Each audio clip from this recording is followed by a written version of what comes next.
Boa noite, bem-vindos a mais essa webinar. Nós da Sobrafir Regional Paraná estamos muito felizes de estar aqui, ter o nosso convidado, o fisioterapeuta Dr. Darlan Nitz, que vai compartilhar um tema bastante interessante com a gente.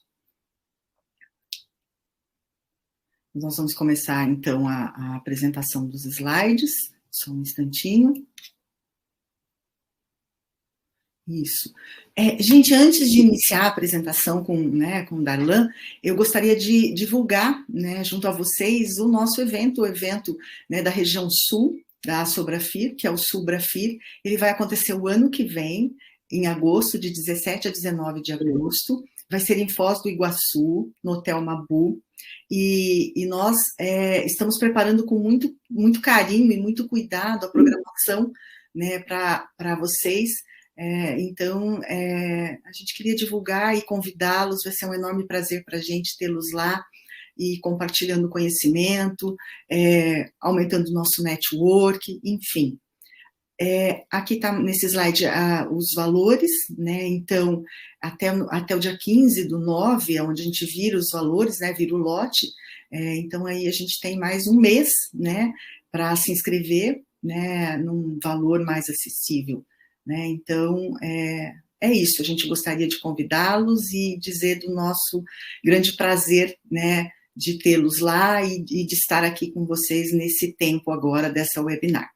Então, nós vamos dar início à apresentação do Dr. Darlan. Antes, eu queria apresentá-lo. Então, o Darlan Nitz, ele é fisioterapeuta, especialista em terapia intensiva do Hospital Santa Cruz, Redidor São Luís, Curitiba. Ele é fisioterapeuta do Hospital Militar de Curitiba, fisioterapeuta do Hospital Universitário Cajuru de Curitiba, é um entusiasta da tecnologia em reabilitação, membro da Sociedade Brasileira de Dor e pesquisador dos efeitos da realidade virtual em pacientes hospitalizados. Darlan, muito bem-vindo, seja muito bem-vindo, muito obrigada por estar aqui compartilhando o teu conhecimento, a tua experiência conosco. Eu tenho certeza que vai ser um tempo maravilhoso. Muito obrigada e fique à vontade para compartilhar com a gente toda a tua experiência, todo o teu conhecimento, enfim, muito obrigada. Silvia, boa noite. Estou muito feliz em estar participando desse evento com vocês. Obrigado pelo convite, obrigado à Sobrafir pela oportunidade de poder estar aqui compartilhando um pouco da experiência que nós temos com usos de tecnologias em reabilitação. E eu espero poder transmitir para vocês um pouco dessa experiência e provocar um pouco todo mundo para ter um olhar diferente para a reabilitação intra-hospitalar. Boa noite a todos que estão aqui presentes no evento, obrigado. E a minha apresentação aqui, ela envolve tecnologias em reabilitação, inovações em saúde, mas eu queria deixar claro para vocês que tecnologia e inovação em saúde não necessariamente é um robô vindo do Japão, com luzes de neon, para a gente poder achar soluções terapêuticas. Eu acho que inovação em saúde é nós conseguirmos encontrar soluções inteligentes e resolver problemas que nós temos no nosso dia a dia. E a tecnologia, quando aliada a isso, torna isso muito mais fácil. Eu acredito muito que com a tecnologia associada à reabilitação, nós conseguimos nos tornar muito mais humanos no nosso dia a dia de trabalho. Então, eu separei para vocês aqui um material onde eu trago pelo menos 80% das sugestões em tecnologias em reabilitação com tecnologias brasileiras, feito no nosso país, com desenvolvedores, fisioterapeutas e cientistas do nosso país. Isso é muito legal, porque a gente sempre se espelha em fisioterapeutas e serviços internacionais com soluções tecnológicas, e a gente tem muito disso aqui dentro do nosso país. Eu trago para a gente iniciar 2 cases de sucesso que envolvem realidade virtual dentro da UTI. Esse primeiro slide mostra uma paciente com quadro neurológico, em uso de ventilação mecânica, sem condições de permanecer em modo espontâneo, tampouco em névoa, com uma tetraplegia, e o único movimento que sobrou para ela era o virar a cabeça para o lado, virar a cabeça para o outro lado. Um internamento extremamente prolongado e um sofrimento por dor que precisava de um controle através de opioides por bomba infusora. E essa paciente, por estar muito tempo conosco internada, nós tentávamos fazer algumas medidas terapêuticas que envolviam a equipe multidisciplinar de uma forma terapêutica, mas obviamente lúdica, tentando tornar o dia dela um pouco melhor. E ela nos trouxe o desejo um dia que ela gostaria muito de ir para a praia. Como levar essa paciente para a praia morando em Curitiba, né? Quase impossível. Até que a gente tem a ideia de levar o óculos de realidade virtual para dentro da UTI e tentar oferecer para ela uma experiência virtual com uma visão 360 graus. Então, nós colocamos o óculos de realidade virtual nessa paciente e seguimos o nosso protocolo de reabilitação convencional, que envolvia a colocação dela em cima da prancha ortostática por um período de tempo, e decidimos, através da ajuda da nossa equipe, andar com essa paciente com a maca, com a prancha ortostática dentro da UTI. Durante o momento em que nós colocamos ela na prancha e tiramos ela do leito que ela estava, foi desligada a medicação em bomba infusora de uso contínuo, e nós começamos a avaliar a cada pouco o nível de dor dessa paciente. E durante os 40 minutos de sessão, essa paciente apresentava dor igual a 0, sendo que a dor dela, em média, era sempre acima de 8 numa escala de 0 a 10. Nos chamou a atenção isso, porque será que esse momento de distração causado com a realidade virtual foi capaz de reduzir ou praticamente cessar a dor dessa paciente?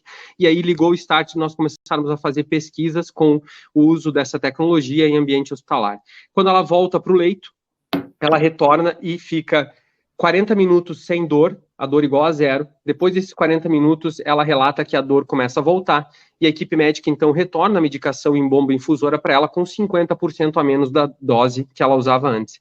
Então, essa foi a primeira paciente que nós usamos lá em 2017, a realidade virtual, e começamos a descobrir quais eram as possibilidades terapêuticas e, associado a isso, as nossas possibilidades de pesquisas científicas envolvendo essa tecnologia. Logo depois disso, nós usamos a VR associado a um vídeo que fizesse sentido para o paciente. Então, nós escolhemos uma imersão virtual através de um aplicativo que remetesse alguma imagem, que trouxesse alguma lembrança positiva para esse paciente por conta de um delírio hipoativo. Esse paciente tinha um Glasgow 11 e 12 e nós colocamos ele no óculos de realidade virtual para assistir um time de futebol, o time do coração dele, e durante a aplicação desse tempo, que durou mais ou menos de 12 a 15 minutos, ele começa a interagir, a conversar, apresentando uma melhora do nível de consciência, um Glasgow 15 no final do atendimento, relatando para a gente que adorou a experiência, que foi super interessante, que ele lembra desse jogo, que ele lembrava de onde ele estava, e no final desse atendimento, também lá em 2017, toda a equipe multidisciplinar estava na nossa frente ali, e pensamos juntos de que, por que não, deveríamos começar a estudar os efeitos da realidade virtual em delírio hipoativo. E esses foram os 2 primeiros estudos que nós fizemos avaliando o controle de dor com uma ferramenta não farmacológica, que é a realidade virtual para pacientes com dores crônicas internados no ambiente hospitalar, e também realidade virtual prescrita para prevenção de delírio hipoativo. Descobrimos com essa pesquisa que uma das contraindicações absolutas da realidade virtual é o delírio hiperativo. Entendendo que o delírio hipoativo é o que maior tem taxa de mortalidade dentro do hospital, nós começamos a prescrever e fazer análises de prevenção de delírio com o uso dessa tecnologia. Então, eu trago esses 2 cases de sucesso que abriram um oceano de possibilidades para a nossa equipe de fisioterapia dentro do hospital, para pesquisar uma tecnologia disruptiva dentro de UTI, e chegamos à conclusão de que nós somos, de fato, os principais responsáveis pela criação de um futuro desejável dentro da fisioterapia. E com o uso de tecnologia isso é possível, porque a gente sempre viveu um problema que era o problema do survival. Eu queria ter uma alta desse paciente, custe o que custar. Esse paciente ele precisava sobreviver do atendimento do internamento hospitalar, mas ele saía sem uma qualidade de vida adequada. E hoje a gente tem o survival versus o survivalship, que é como é que esse paciente de fato sai? Ele só sai vivo da UTI? Eu só quero que esse paciente saia vivo da UTI, custe o que custar. E a gente tem observado que nos últimos anos vem se observando muito que quais são as funcionalidades que esse paciente vai sair, como vai ser o condicionamento físico que eu devolvo esse meu paciente para a sociedade, como que eu devolvo esse meu paciente para a família dele, com uma menor taxa de dependência funcional. Os dados de saúde pública mostram que os pacientes internados em UTI, eles permanecem até 5 anos, tendo custos de saúde que envolvem consultas, fisioterapia, psicologia, etc., além de ficar gastando dinheiro, tendo um consumo de cuidados em saúde muito alto. Então, quando a gente começa a pensar em melhorar o condicionamento físico e devolver esse paciente melhor para a sociedade, esse paciente consegue voltar melhor para uma vida laboral, mais rápido para uma vida laboral e mais adequadamente para a sua vida funcional prévia. E eu acredito muito que todas as profissões tão importantes dentro da UTI, num processo de internamento, a fisioterapia é o que atua mais diretamente nessa parte do survivalship, pensando em devolver esse paciente com uma condição física adequada. E dentre os principais avanços da tecnologia da fisioterapia, a gente enxerga que tudo isso que envolve hoje essas possibilidades e facilidades para avançar nas aplicações e atividades terapêuticas na área da saúde, todas essas alternativas desenvolvidas com pesquisas, a gente começa a enxergar que há uma nova oportunidade de tratamento e, consequentemente, um modelo de produção de saúde melhor em qualidade de vida para esses pacientes. Além que a gente consegue proporcionar uma maior qualidade de vida, e o uso da tecnologia traz uma imagem muito positiva, não só para o hospital, mas também para a própria equipe multidisciplinar, mais precisamente para o fisioterapeuta. Eu acho que a gente se empodera mais da nossa profissão quando a gente consegue trazer tecnologia para a beira do leito, uma tecnologia exclusiva do fisioterapeuta. E por que é tão importante a gente pensar em inovar? Por que é tão importante pensar em inovação em saúde? Porque a gente consegue otimizar processos, aumentar a produtividade da nossa equipe, melhorar a relação com os pacientes, isso cria vínculo, esse vínculo criado faz com que o paciente se engaje mais durante o processo de reabilitação e, consequentemente, para os hospitais, a gente consegue reduzir custo e aumentar a rentabilidade. E a importância da tecnologia na fisioterapia é porque eu consigo trazer o paciente, de fato, para o centro do cuidado. O paciente começa a fazer parte desse cuidado. E o paciente que ele começa a interagir de fato no processo de reabilitação, ele sai de um estado passivo e torna-se um ativo no próprio tratamento. Quando a gente se coloca no lugar do paciente e a gente imagina a gente se reabilitando com fisioterapeutas com técnicas inadequadas ou mais antigas, a gente acaba perdendo um pouco da motivação e do engajamento com o fisioterapeuta. E essas tecnologias brasileiras, como eu disse para vocês, como, por exemplo, eu citei agora a realidade virtual, mas quando a gente consegue trazer algo novo para a beira do leito, eu melhoro essa relação com o meu paciente, eu consigo engajar ele melhor na minha reabilitação, consequentemente extrair uma maior performance de reabilitação desse doente internado. Nessa imagem eu trago para vocês alguns dos maiores avanços que eu tenho visto de tecnologia em serviço da fisioterapia. Eu falei um pouco para vocês sobre a realidade virtual, vou falar dela um pouco mais para frente.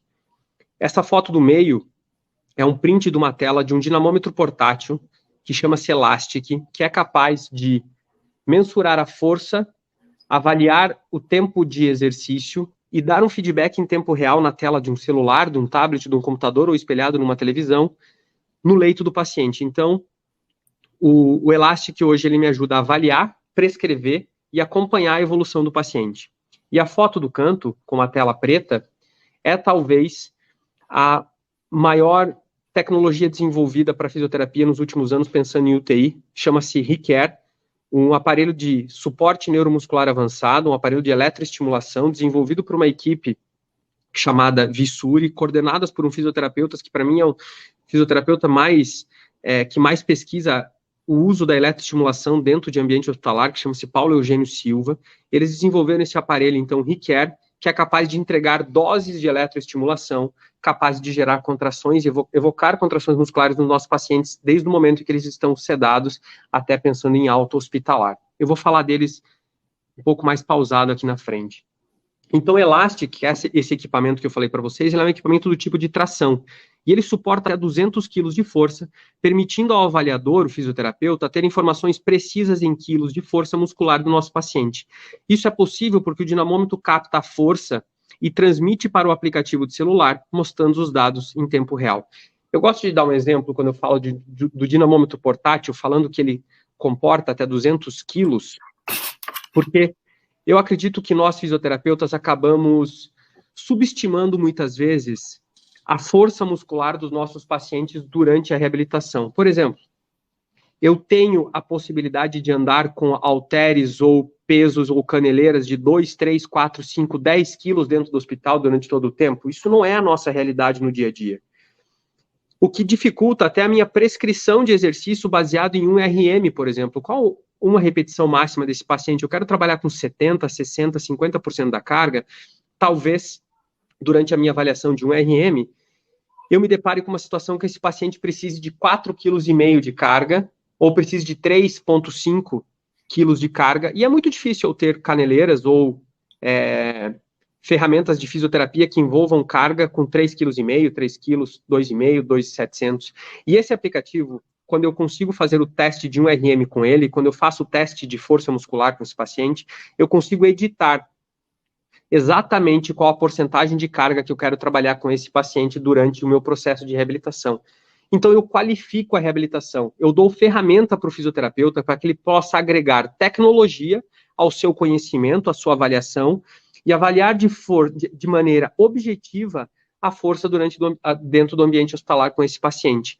É através desse aparelho que eu consigo dizer realmente quanto que o paciente X consegue fazer de flexão de braço, de um exercício de remada, de uma extensão de joelho, por exemplo, de uma forma extremamente objetiva. E eu fujo daquela subestimação da prescrição de exercício que a gente acaba passando por conta de faltas de ferramentas. Então, esse é um aplicativo que vem vinculado a um dinamômetro simples, leve, portátil, e eu consigo carregar, entre aspas, uma academia de até 200 quilos dentro do meu ambiente hospitalar. E esse exercício com elástico, ou com mola de pilates, ou com corrente, quando eu quero fazer uma avaliação isocinética, é possível que a gente consiga analisar o nível de força muscular do paciente, tudo integrado a um aplicativo de celular que gera gráficos em tempo real durante a sessão. Então, essa foto que vocês estão vendo aqui no canto é o que aparece na tela do meu celular.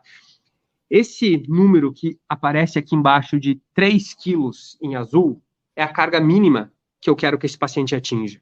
A carga máxima eu posso colocar 10, 15, 20. E esse gráfico vermelho que vocês estão vendo, ele vai variar de acordo com o movimento que eu faça do meu paciente. Se ele puxar peso, essa barra vermelha vai subir e vai atingir o mínimo de 3 quilos que eu quero, que é em cima da minha prescrição de exercício. E toda vez que isso atingir essa carga, o aparelho vai emitir um sinal sonoro, além de gravar as repetições, tempo de contração, e no final ele gera para mim um relatório de tudo que esse paciente fez de exercício durante um único atendimento ou durante todo o processo de internamento hospitalar.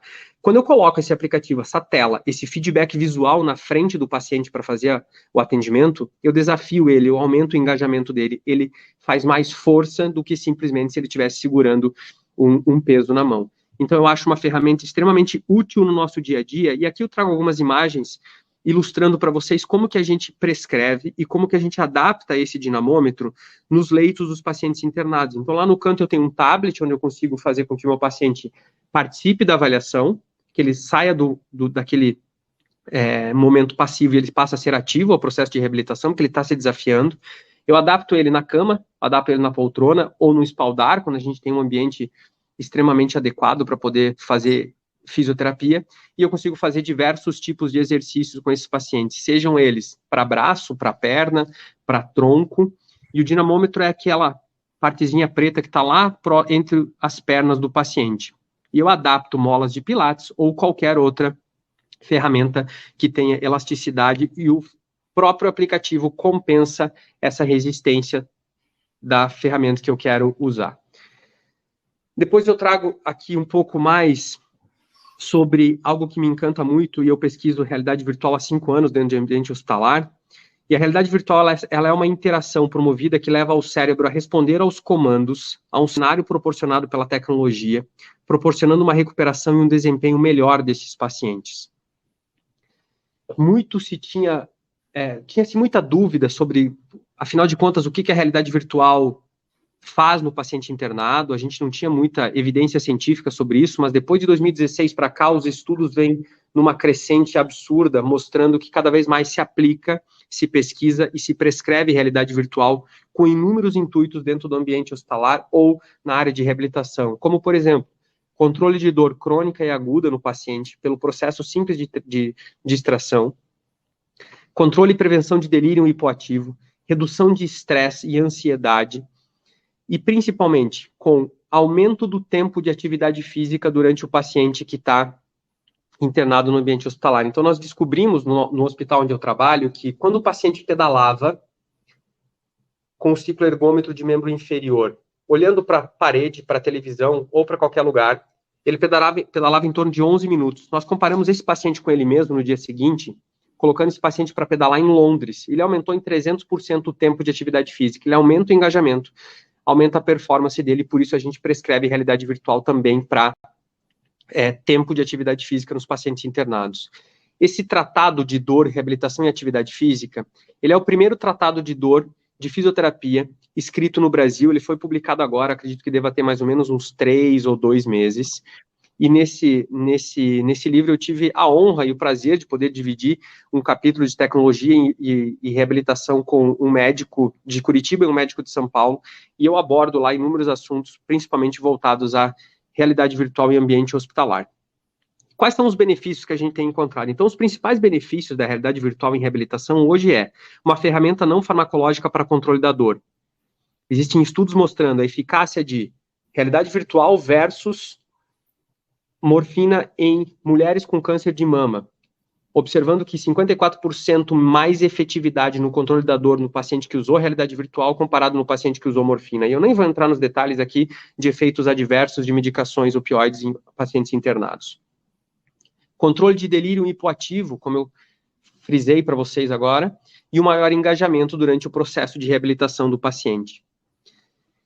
Esse é um paciente que tem um Guillain-Barré, tinha um Guillain-Barré, estava tratando conosco, e a gente queria trabalhar com realidade virtual associada a exercícios cognitivos e controle motor. Então nós colocamos ele para fazer um jogo, que é um jogo com tradução em português. Ele é um jogo, na verdade é um app de neuroreabilitação desenvolvido na Espanha, mas hoje já com tradução em português. Ele chama-se Enhance, e ele conseguia responder muito bem aos comandos de tarefas cognitivas e com maior amplitude de movimento quando comparado sem a realidade virtual.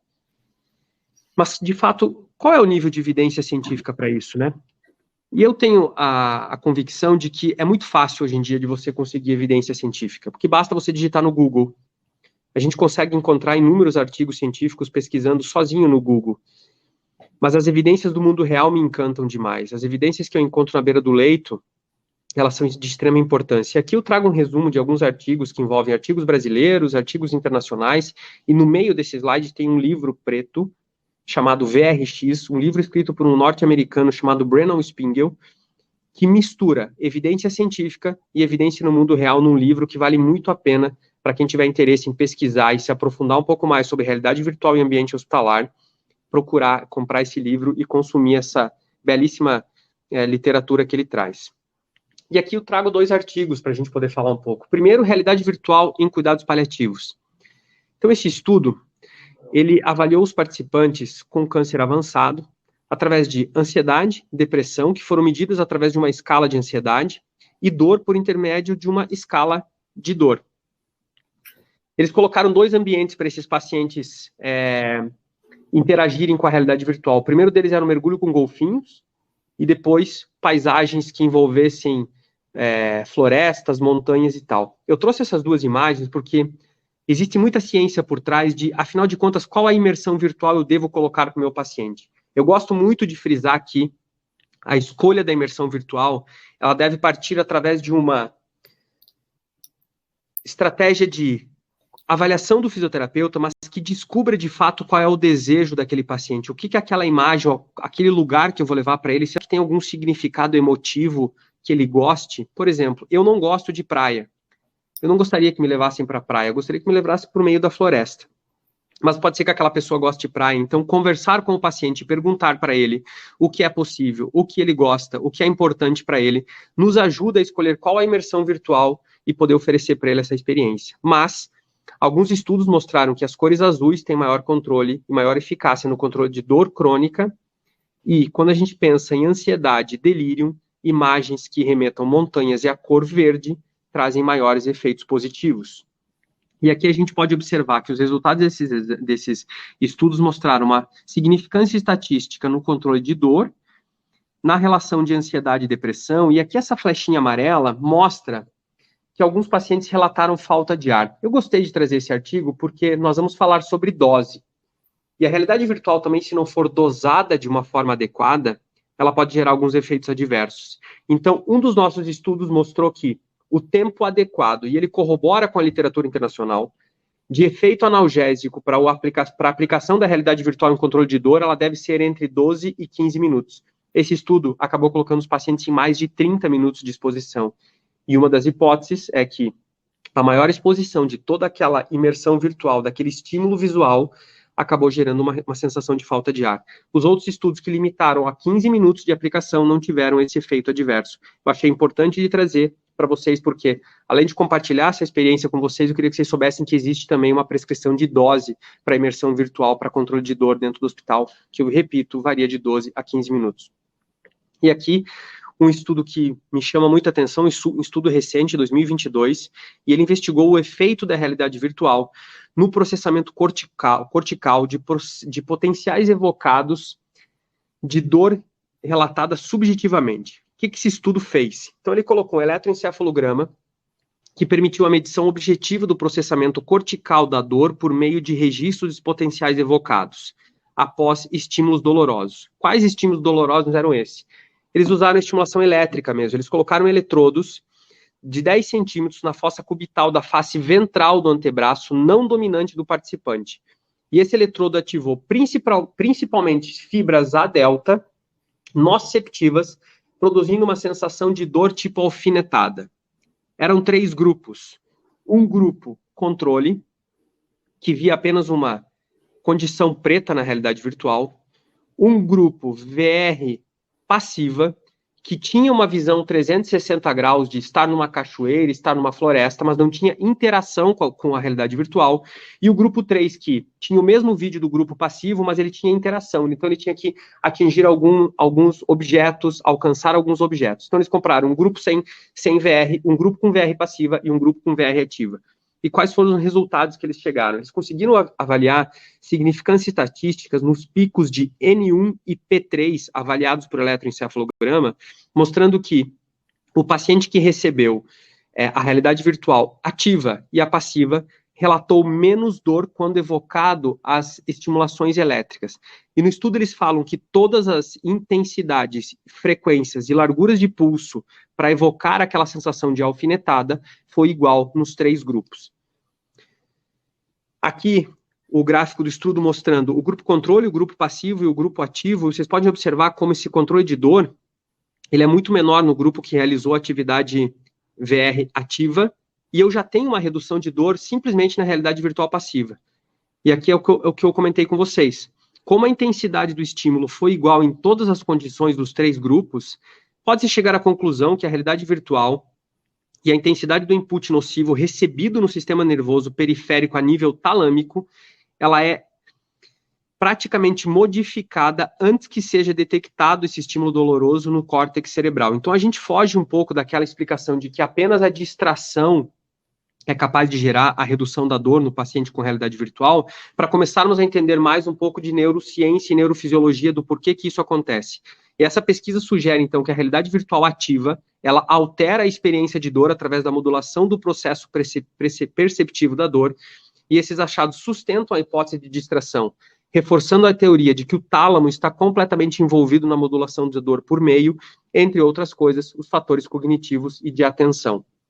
Tem muito estudo, eu não trouxe todos aqui para trazer para falar para vocês, mas isso eu acho muito legal de poder comparar uma pessoa que estava recebendo um estímulo nocivo com realidade virtual e outro paciente que está recebendo um estímulo nocivo, mas não está usando a realidade virtual, e quanto de dor foi detectado nesses grupos. Uma outra tecnologia, e essa pouquíssimo usada no nosso dia a dia, de ambiente hospitalar ou clínica, ou principalmente terapia intensiva, é o The Performance Matrix, que é uma tecnologia que, por exemplo, há a possibilidade de fazer uma análise preventiva do corpo, identificando pontos nos quais a biomecânica está afetada ou tem um potencial de comprometimento. Eu acho muito legal quando a gente pensa em fisioterapia, reabilitação, a gente poder analisar o que há de biomecânica alterada nesse paciente, o que há de discrepância de movimento nesses pacientes. e com essa tecnologia é possível a gente avaliar, tratar e principalmente reavaliar para ver se a gente conseguiu um equilíbrio muscular durante a minha sessão de fisioterapia ou durante o meu processo final de internamento. Acredito muito que o nosso futuro seja com trajes robóticos durante a fisioterapia e reabilitação, não só na clínica, mas no hospital. E esses trajes robóticos podem auxiliar os pacientes que têm dificuldade de locomoção, porque o sistema informa ao profissional o passo do paciente e, a partir disso, o sujeito pode caminhar com o apoio da tecnologia, apenas controlando o sistema com os seus comandos próprios.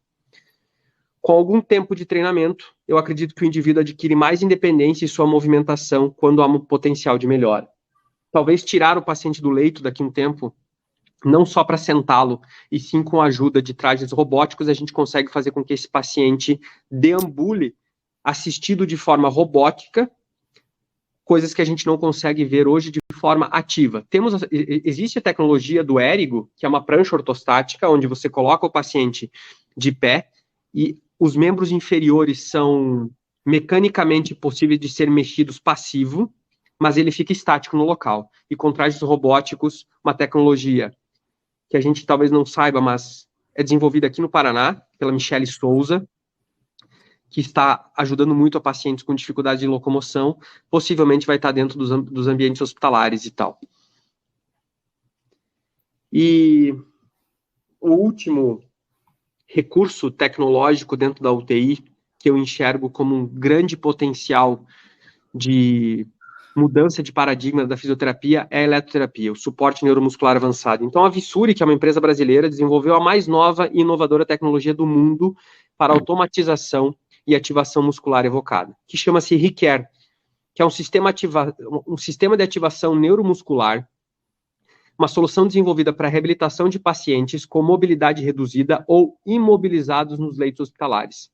Pessoal, por que a nossa realidade de eletroterapia, de eletroestimulação, talvez não é tão habitual no nosso dia a dia de trabalho? E uma hipótese é porque os nossos aparelhos convencionais, eles não entregam as doses adequadas. E, de novo, eu falo sobre dose, porque o que a gente precisa aprender é que a dose do tratamento ou da tecnologia ou da ferramenta que a gente está usando, ela tem que ser adequada e prescrita de forma assertiva. Então, a maioria desses aparelhos, eles não conseguem entregar a dose adequada. Esse ReCare, ele consegue entregar doses muito maiores do que os aparelhos convencionais. Por exemplo, quantos de nós, e acho que todo mundo aqui já passou pela frustração de instalar uma eletroestimulação num paciente internado, num paciente sedado, dentro da UTI em ventilação mecânica, e a gente coloca os eletrodos, ajusta os parâmetros, aumenta a intensidade, e nós não conseguimos observar evidência de contração muscular. E nós nos frustramos, né? Poxa, eu não sei fazer, não deu certo, o aparelho que eu coloquei não é tão bom. E talvez um dos principais motivos disso seja o momento em que a gente está fazendo a aplicação da eletroestimulação e, principalmente, a dose que aquele paciente precisa. A maioria, quase 90% dos aparelhos que nós usamos convencionalmente no nosso dia a dia de reabilitação entregam doses de, no máximo, 500 de largura de pulso. Isso envolve cronaxia, a capacidade que o nosso músculo tem de gerar uma contração muscular após um potencial elétrico evocado por um sistema de eletroterapia, de um aparelho de eletroterapia.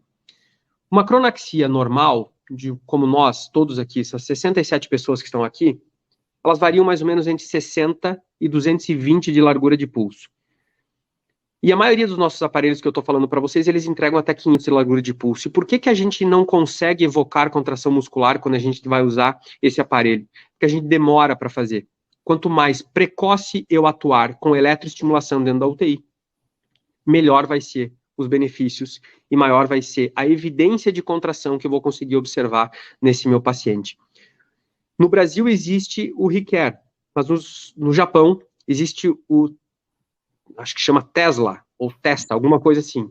Mais de 700 hospitais já estudam e já usam esses aparelhos convencionalmente dentro dos ambientes hospitalares. E um estudo que saiu recente mostrou que o suporte neuromuscular avançado feito a partir do momento em que o paciente está sedado, então vamos imaginar com uma cronaxia normal, ele trouxe uma redução de 3,4 dias de UTI e 3,9 dias de internamento hospitalar. Isso, além de melhorar aquele desfecho, aquele survivalship que eu falei lá no início da nossa apresentação aqui, ele reduz o tempo de internamento, ele reduz os custos do hospital e ele melhora a condição física que o fisioterapeuta consegue entregar esse paciente de novo para a família ou para a sociedade. E isso é suporte neuromuscular avançado. Gentilmente, o professor Paulo Eugênio me cedeu esse slide, onde ele define o suporte neuromuscular avançado. É possível nós prevenirmos e tratarmos a fraqueza adquirida na UTI, entendendo o momento certo de começar a eletroestimulação. Então, todo paciente deveria usar. É óbvio que tem contraindicações absolutas para isso, mas quanto mais precoce agirmos no processo de prevenção dessa fraqueza adquirida na UTI, melhor vai ser o nosso resultado. Diminuir a inflamação, que não é uma coisa comum de a gente falar como fisioterapeuta no nosso dia a dia, mas a eletroestimulação ela é capaz de reduzir a inflamação nos pacientes internados. Ela melhora a circulação. E aqui eu posso contar para vocês um estudo feito em Brasília, coordenado inclusive pelo Paulo Eugênio Silva, avaliando o suporte neuromuscular avançado em prevenção de lesão por pressão em pacientes internados. Eles observaram 22 pacientes, e esses 22 pacientes, de acordo com o protocolo que eles usaram de eletroestimulação, nenhum deles desenvolveu lesão por pressão durante o processo de internação, que envolvia ventilação mecânica e sedação. Então, uma das atuações que eu não vejo o fisioterapeuta fazer, e é uma dor minha até hoje, é prevenir lesões por pressão, mas não somente com posicionamento no leito, mas sim com aparelhos de fisioterapia. E o suporte neuromuscular avançado nos traz essa possibilidade. E por último, a gente deveria nos preocupar mais com redução de dor em pacientes hospitalizados. E é por isso que eu classifico a realidade virtual como uma ferramenta, um guarda-chuva do suporte neuromuscular avançado, entendendo o tamanho potencial que essa ferramenta não farmacológica é capaz de reduzir dor em pacientes internados através de neuromodulação de nervo óptico. A grande diferença desse aparelho que eu venho falando para vocês, que é o ReCare, para os nossos aparelhos convencionais, além da dose, é isso daqui que chama-se TED. O TED ele tem o propósito de investigar o comportamento usual da resposta muscular à eletroestimulação.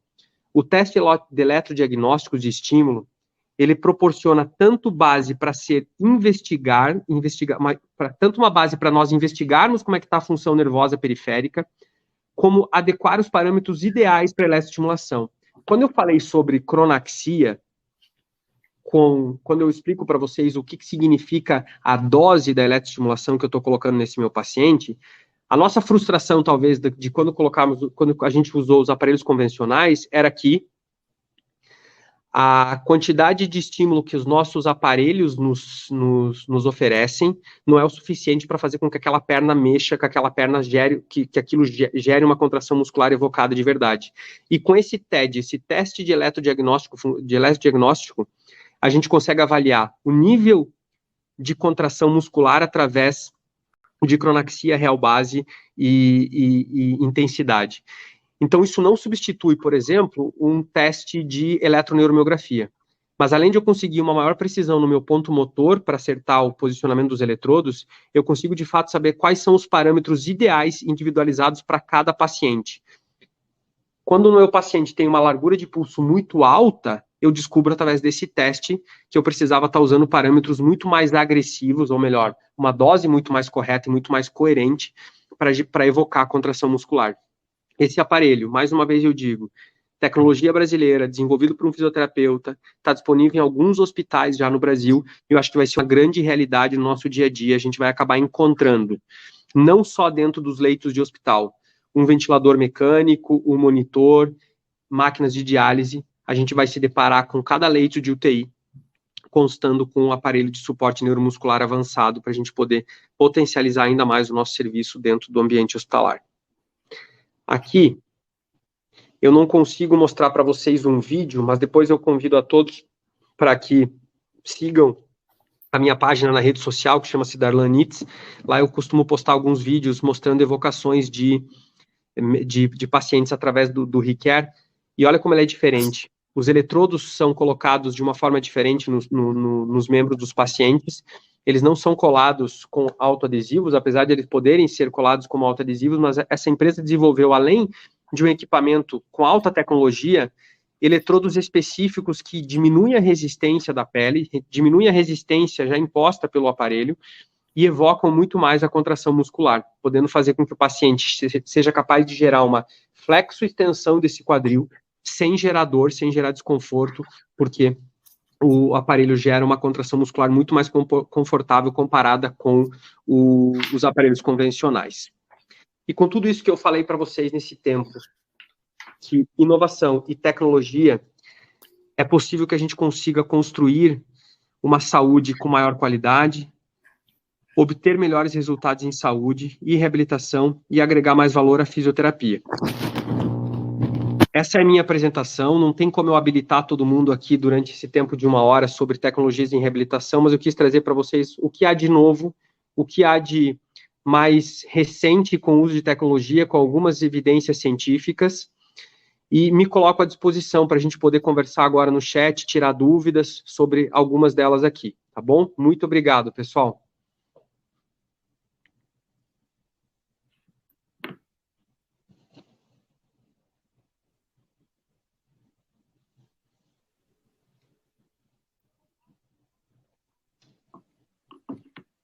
Só um minutinho, Darlan. A Silvia tá tentando ligar aqui, tá? Tá.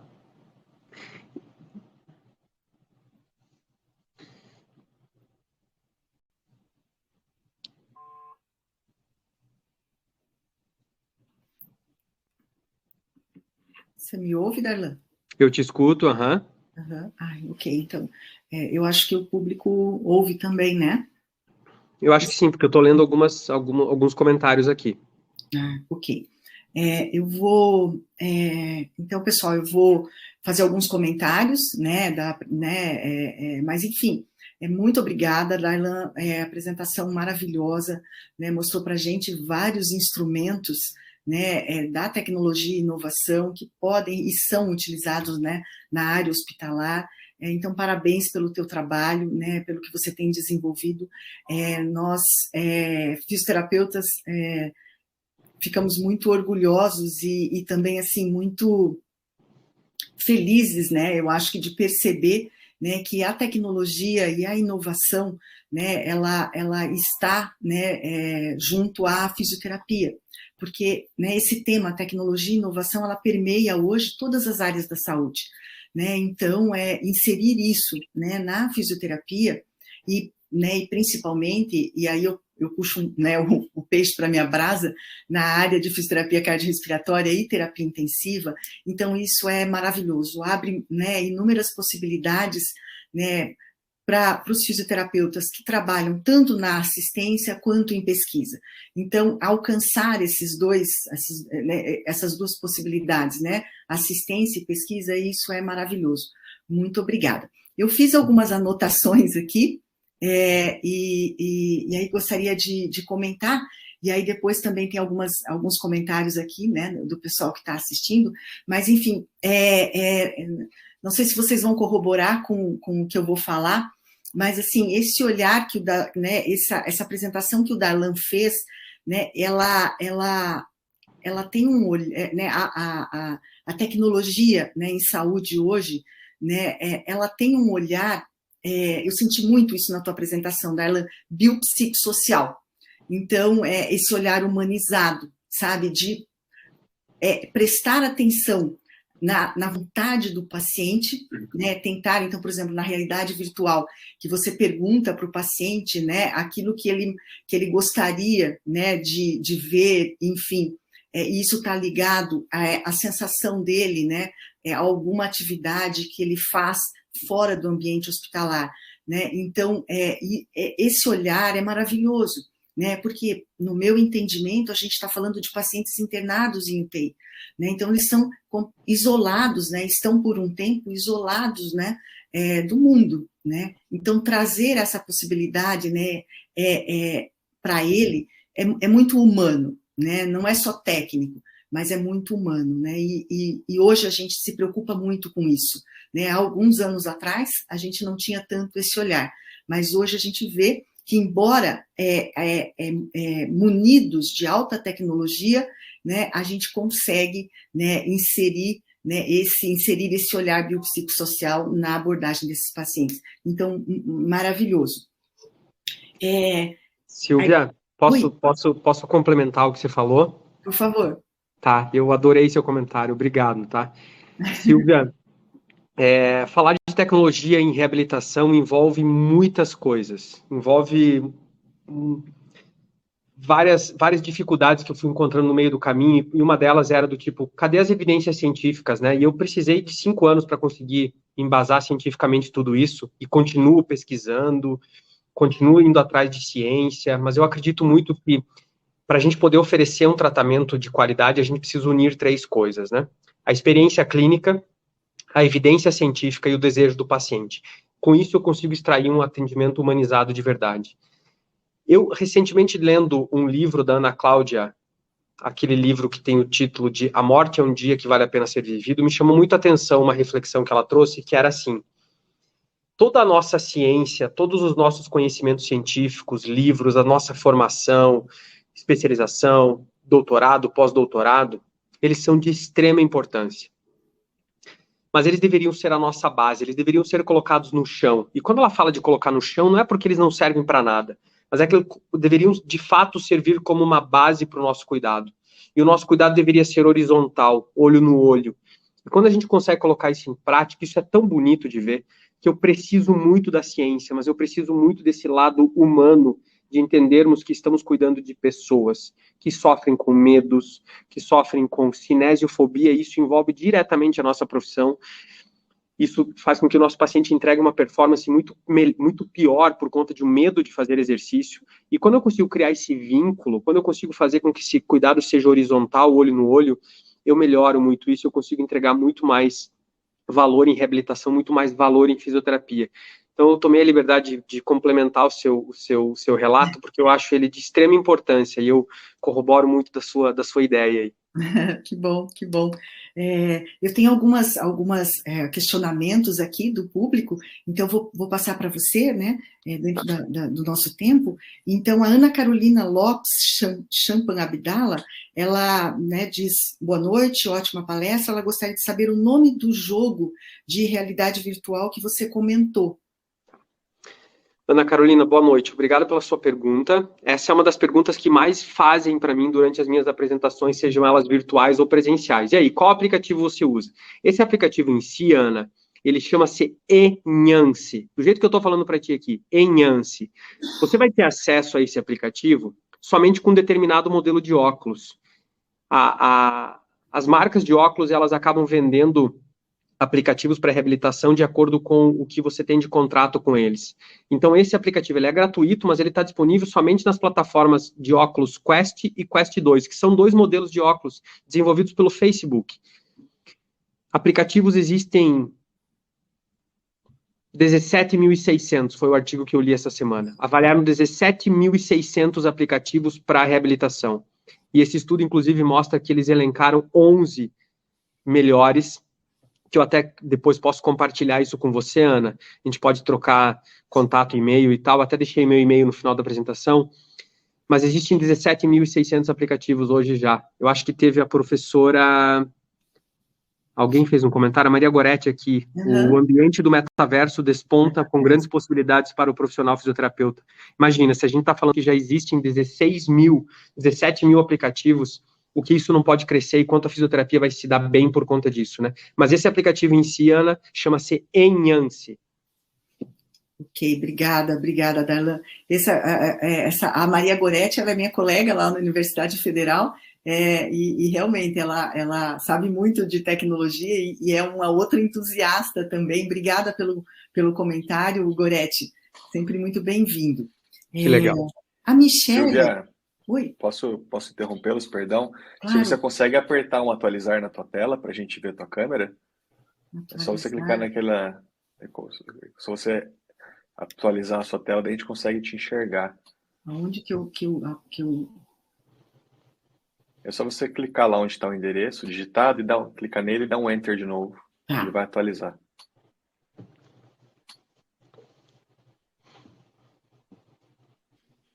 Isso, agora nós te enxergamos, bom. né? Pode continuar, Cara por de favor. medo, eu falei, quer ver que não vai mais. Deu certo. A gente está falando de tecnologia, mas a gente tem muito a aprender ainda, sempre, né? Obrigada, Camilo. Então, a Michele Sório. Boa noite, adorei saber o quanto a tecnologia vem ajudando a melhorar os pacientes em UTI, parabéns. A Vitória Bálico, o que me assusta um pouco é sobre a dificuldade dessas tecnologias chegarem ao SUS. Né? O que você pensa sobre isso? Quer comentar alguma coisa? Claro. Vitória, eu estava lendo o seu comentário aqui, adorei ele. Vitória, um dos propósitos que eu tenho, tenho vários propósitos como fisioterapeuta, mas um deles é fazer com que a realidade virtual consiga chegar em todos os leitos de hospital, público ou privado. Por isso eu desenvolvi, nesses últimos 5 anos, uma metodologia de ensino para aplicabilidade da realidade virtual em ambientes hospitalares, trazendo possibilidades que envolvem um custo extremamente baixo. Então, por exemplo, um custo de um óculos de R$50 para você conseguir fazer a implantação no serviço, até custo de 18, 20 mil reais, que existem óculos para isso. Mas o que eu quero dizer com isso é que a gente precisa primeiro criar essa ciência, quebrar essa cultura dentro da fisioterapia, de que tecnologia pode ser um grande aliado, que quanto mais tecnologia usarmos, mais humanos nos tornamos, para que a gente possa chegar a ter a felicidade de ter todos esses aparelhos dentro de um ambiente hospitalar público como o SUS. Eu acho que a realidade virtual vai ser uma realidade rápida, talvez o suporte neuromuscular avançado não tão longe de ser rápido, porque o Paulo Eugênio tem todo um trabalho feito hoje com o governo federal, mostrando os impactos de prevenção de lesão, redução de custo hospitalar. Então, eu sonho que isso esteja no SUS muito rápido. E com relação à realidade virtual, Vitória, eu queria me colocar à disposição de poder te ajudar de longe, a gente marcar uma troca de informações aí para que eu explique para ti como que é possível fazer a implantação do serviço de realidade virtual dentro de um ambiente hospitalar com um sistema único de saúde, porque é possível, é barato, basta a gente só virar aquela chavezinha do tipo, vou sair da inércia, quero fazer diferente, quero mudar, isso é possível gastando pouco. Obrigada, Darlan. A Larissa, professor, boa noite. Infelizmente não consegui pegar a palestra, mas já gostaria de deixar os meus parabéns. Ok, Larissa, obrigada. Darlan, vou fazer mais um comentário, acho que a gente tem um tempinho ainda, se você me permitir, sobre o Elastic, né? Estava pensando aqui, né? Ele me parece um aparelho muito, né? Eu não conheço, mas muito interessante. Eu tenho experiência, creio que alguns colegas também, com célula de carga. A célula de carga a gente só consegue avaliar, né? E eu entendi que o Elastic você consegue avaliar, né? E prescrever também. Ele tem essa possibilidade, né? Por conta da troca da faixa elástica, daqueles elásticos, é isso? É isso, Darlan? Então, assim, ele é mais completo, né? Em um aparelho só, você consegue tanto avaliar quanto prescrever. É isso? Isso mesmo, Silvia. O Elastic ele é uma célula de carga, mas ele vem com um software disponível através de um serviço mobile, né? Um celular, um tablet, que além do teste de força de um RM, por exemplo, eu consigo sim ir lá e editar no próprio aplicativo o nome do paciente, o perfil sedentário, pós-operatório, idoso, e aí eu consigo, através da prescrição de exercício, colocar lá qual é o grupo muscular que eu quero avaliar, ou tratar, ou reabilitar, e prescrever a carga. Então, eu edito a carga, Silvia, no próprio aplicativo. No teste que você fez, na avaliação. Baseado no teste que eu fiz. Baseado no teste que eu fiz. E o grande barato dele é que ele é super compacto, ele é pequenininho, assim, do tamanho do meu óculos, mais ou menos. E eu carrego ele por dentro do hospital muito fácil. Ele é extremamente fácil para fazer desinfecção. As ferramentas que devem ser acopladas nele, como eu disse, pode ser a própria mola de pilates, porque o aparelho ele compensa a elastância, né, a complacência de cada resistência que você vai colocar. Então, além de ele me trazer a possibilidade de avaliar o paciente, eu consigo prescrever, e o principal, que me encanta muito, que é estar na frente do paciente um visor mostrando em tempo real quanto ele está fazendo de carga ou não, quantas repetições, quantas vezes. E, Silvia, olha como isso é poderoso. Quando eu termino uma sessão de fisioterapia com o paciente usando o Elastic, eu me desloco no final do meu plantão para poder fazer uma avaliação. E as evoluções dos fisioterapeutas, elas são... A minha é pobre, ela é ruim. Nós fazemos evoluções ruins. Rápido, né? Com pouco número, com pouca informação, com pouca evidência. E quando eu faço um exercício físico com um paciente dentro da UTI, que eu prescrevi um RM, que eu trabalhei com 4 séries de 12 repetições, com uma carga média de 4,6 quilos, e eu quero evoluir isso, eu enobreço muito a minha evolução. E eu consigo fazer com que o meu colega de plantão seguinte, ou no dia seguinte, ou na manhã seguinte, possa olhar a minha evolução e dizer, opa, o Darlan conseguiu trabalhar com tantos quilos e tanta porcentagem de prescrição ontem. Eu, no mínimo, preciso manter isso. E quando eu evoluir disso, eu consigo registrar isso. Então, eu consigo trazer números e evidências em tempo real para melhorar a minha evolução. Muito, muito bacana. E, por curiosidade mesmo, talvez os colegas também tenham, ele é um aparelho acessível financeiramente falando? Porque Vejam, não precisa falar o preço, mas é acessível? Todas as minhas conversas aqui sobre tecnologias, elas não envolvem conflito de interesse, certo? Uhum. Mas elas são possíveis. Então, o Elastic, a página do Elastic no Instagram é assim mesmo, e-Lastic. Eles fornecem o serviço de compra através de locação, mensalidade por mês, e aí você vai escolher o plano que você quer. Eu atendo 10 pacientes, 100 pacientes, 200 pacientes, e aí você vai ter uma mensalidade que é super acessível. Você tem a opção de comprar o Elastic também existe. Eu não sei o valor, porque nos serviços que eu trabalho, nós temos isso tudo via locação. E é bem possível, pessoal, é bem possível, é acessível sim. Que bom, que bom. Eu acho que está na hora, né, do fisioterapeuta, de nós investirmos em tecnologia, né, separar lá, né, não, para tentar realmente, como você falou, tentar dar o melhor para o nosso paciente, né, e um aparelho que avalia e trata, né, eu enxergo assim como é muito útil, né, muito útil para o paciente, em primeiro lugar, e para nós, né, otimiza nosso trabalho. Uma última pergunta para não te azucrinar tanto. Não, tudo bem, estou à disposição. Eu vi que você trabalha com dor, né? Então, dor hoje em UTI também, né? Pelo lado humanizado, né? Esse olhar humanizado hoje se dá muita importância, né? Os pacientes realmente têm dor, né? E às vezes essa dor confunde outros desfechos que a gente quer avaliar, porque a gente esquece de avaliar a dor nele, né? Enfim, bem bacana isso, né? Eu gosto muito do tema dor, né? Eu acho muito interessante. Então, parabéns, Darlan, por você estar trabalhando e pesquisando nessa área aí. Isso, a última, assim, o perfil dos pacientes que você testa, né? Testa não, que você utiliza esses recursos tecnológicos, o perfil é de doença neuromuscular, porque você mostrou alguns exemplos, né? Ou não? Para qualquer polineuropatia adquirida na UTI, isso serve para, né, o paciente internado. Não só em UTI, mas o paciente internado. Ok. Eu acho que sim, Silvio. Eu acho que isso serve para... Eu trouxe as imagens ali de pacientes com doença neuromuscular porque são imagens mais recentes, com as tecnologias mais novas que a gente tem usado aqui agora, mas a gente consegue usar para tudo. Pós-operatório de joelho, por exemplo, por que não usar o Elastic? Pós-operatório de cirurgia cardíaca, que chegou na UTI às 6, foi estubado às 7h30, já está com dor, aquele medo de se mexer, já está com medicação para dor, já está num teto de medicação, e eu vou lá para avaliar a parte respiratória, por exemplo, mas, poxa, eu tenho uma respiração mais apical por conta de dor. Super indicado eu colocar a realidade virtual nesse paciente, a gente prescreve para esses pós-operatórios de cirurgias, laparotomias exploratórias, cirurgias cardíacas e tal, como controle de dor. Bacana, bacana isso. Eu acho que a contraindicação absoluta que eu vejo hoje é delírio hiperativo. Certo. Existem outros, trauma de face, déficit visual, crise convulsiva. Claro, existem vários contraindicações e tal, mas as clássicas são essas mesmas. Maravilhoso, muito bom. Eu acho que da minha parte é isso. Não sei se algum colega, se mais alguém quer fazer alguma pergunta, né, que acrescente aí conhecimento para a gente, fiquem à vontade, senão nós vamos encerrar, né?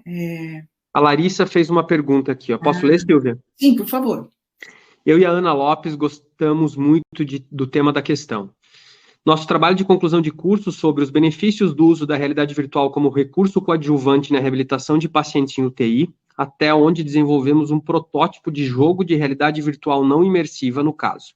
Gostaria de saber se possui algum grupo de pesquisa.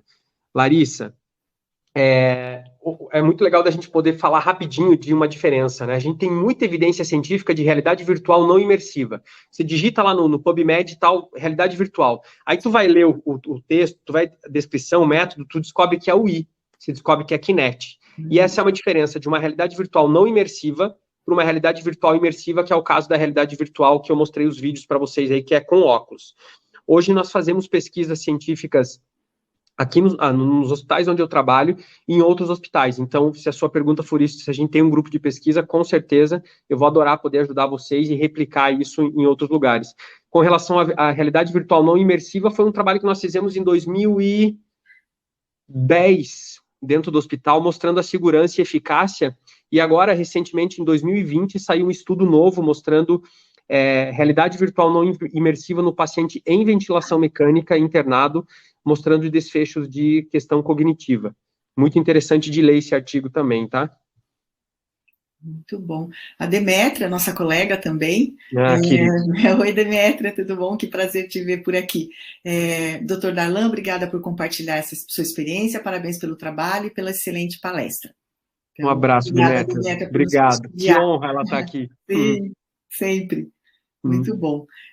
Bom, Darlan, eu só tenho, né, a agradecer e a gente estou aqui representando a Sobrafir Regional Paraná.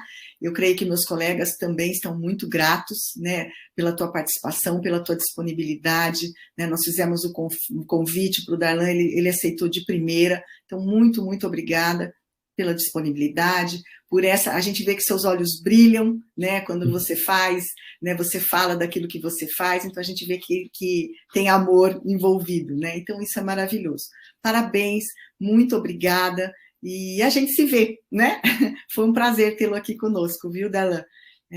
Então a gente vai encerrar, pessoal, boa noite, muito obrigada por vocês estarem aqui conosco, e tenham um bom descanso e uma boa sexta-feira, né? Porque hoje já é quinta-feira. Um grande abraço. Você quer comentar alguma coisa, Darlan? Não, só agradecer e me coloco à disposição para próximas conversas e o que eu puder compartilhar, eu vou ficar muito feliz. Muito obrigado mesmo, Silvia, por isso. Imagina, nós que agradecemos. Obrigada, gente. Muito boa noite para vocês. Boa noite. Boa noite.